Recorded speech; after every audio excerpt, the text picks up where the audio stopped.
Hello everyone, আসসালামু আলাইকুম। জাহানস মাম cooking ওয়ার্ল্ডে সবাইকে স্বাগতম। আজকে আমি আপনাদের সাথে শেয়ার করছি মিষ্টি দই। খুব সহজে আমরা সনাতন পদ্ধতিতে এই মিষ্টি দই বাসায় তৈরি করতে পারি। টিক্স সহ বলে দিব কিভাবে দই বসালে দই থেকে পানি উঠবে না। চলেন দেরি না করে শুরু করি। Let's go to my kitchen and cook. এখন আমি একটি প্যানের মধ্যে দিয়ে দিচ্ছি 1 লিটার পরিমাণ লিকুইড দুধ। আমি এখানে ফুল ক্রিম লিকুইড দুধ নিয়ে নিয়েছি। আপনারা খাঁটি দুধটা নেওয়ার চেষ্টা করবেন। এখন আমি এখান থেকে কিছুটা পরিমাণ দুধ একটা বাটিতে উঠিয়ে নিচ্ছি। দুধটা কুসুম গরম অবস্থায় আছে। একটা গুঁড়ো দুধের 10 টাকার প্যাকেট আমি এই দুধটাতে গলিয়ে নিব। লিকুইড দুধ আর গুঁড়ো দুধ মিশিয়ে যদি এই দইটা করা হয় তাহলে এর টেস্টটা অনেক গুণ বেড়ে যায়। আমি গুলিয়ে এখানে দিয়ে দিয়েছি। আমি এখানে 1 কেজি পরিমাণ দুধ জাল করছি। এটা আমি জাল করে কমিয়ে নিব 750 গ্রাম, মানে 250 গ্রাম আমি এখানে জাল করে শুকিয়ে ফেলবো। আপনাদের কাছে আমার একটা রিকোয়েস্ট, আমার চ্যানেলটি নতুন, প্লিজ সাবস্ক্রাইব করবেন, তাহলে আমি আরও ভিডিও দিতে মোটিভেটেড হই। দুধটা সরিয়ে একটা প্যান বসিয়ে দিয়েছি। এখন আমি দিয়ে দিচ্ছি 1 কাপ পরিমাণ চিনি।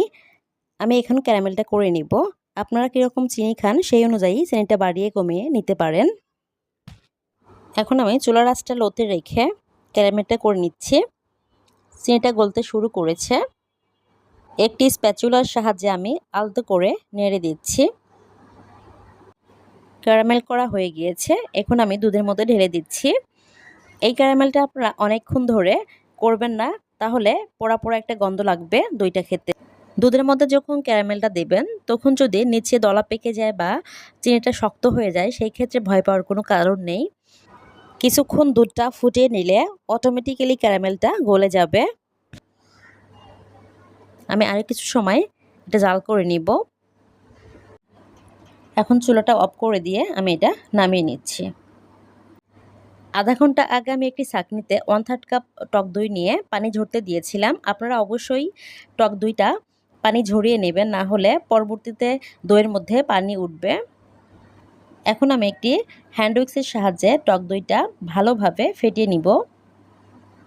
কোনোভাবেই লাঞ্চ থাকা যাবে না। এখন আমি হালকা কুসুম দুধ দিয়ে টক দইটা ফেটিয়ে নেব। আমি ক্যারামেল করার আগে এই দুধটা উঠিয়ে নিয়েছিলাম। এখন আমি দুধটা গরম কেমন অবস্থায় আছে সেটা চেক করে নিব। একটা আঙ্গুল কিছুক্ষণ ডুবিয়ে রাখা যায় এরকম গরম নিতে হবে। এই দুধটা এখন আমি দিয়ে দিচ্ছি টক দইয়ের মধ্যে। দিয়ে আমি একটা হ্যান্ড উইক্সের সাহায্যে অনবরত নেড়ে এটা মিশিয়ে নিব। এই কাজটা খুব ভালোভাবে করতে হবে, কোনোভাবে লাঞ্চ থাকা যাবে না। আমার মেশানো হয়ে গিয়েছে। এখন আমি এটাকে একটা সাইডে রেখে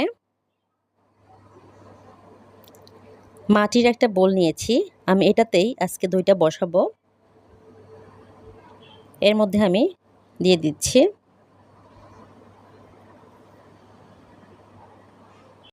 মনে হচ্ছে পুরোটাই লেগে যাবে। আমার ওঠানো হয়ে গিয়েছে। এখন আমি একটি পাতিল নিয়ে নিয়েছি। একটা টাওয়াল আমি বিছিয়ে দিচ্ছি। এর উপরে স্ট্যান্ড বসিয়ে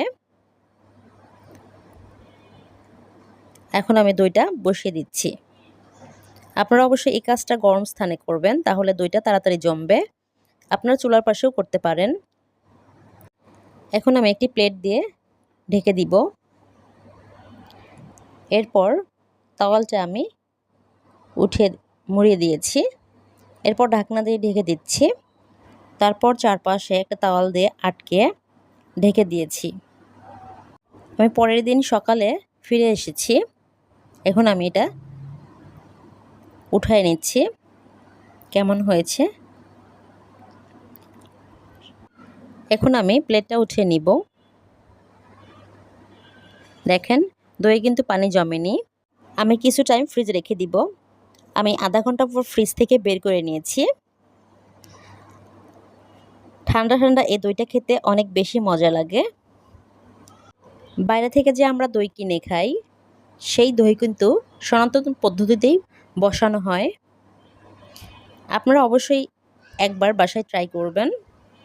এখন চামচ দিয়ে কেটে আপনাদেরকে দেখাচ্ছি। মাশাআল্লাহ, সুন্দর হয়েছে। আমার ভিডিওটি যদি ভালো লেগে থাকে তাহলে please like, comment, share, subscribe করে আমার পাশে থাকবেন। আর যারা অলরেডি সাবস্ক্রাইব করেছেন তাদেরকে ধন্যবাদ। সবাই ভালো থাকবেন।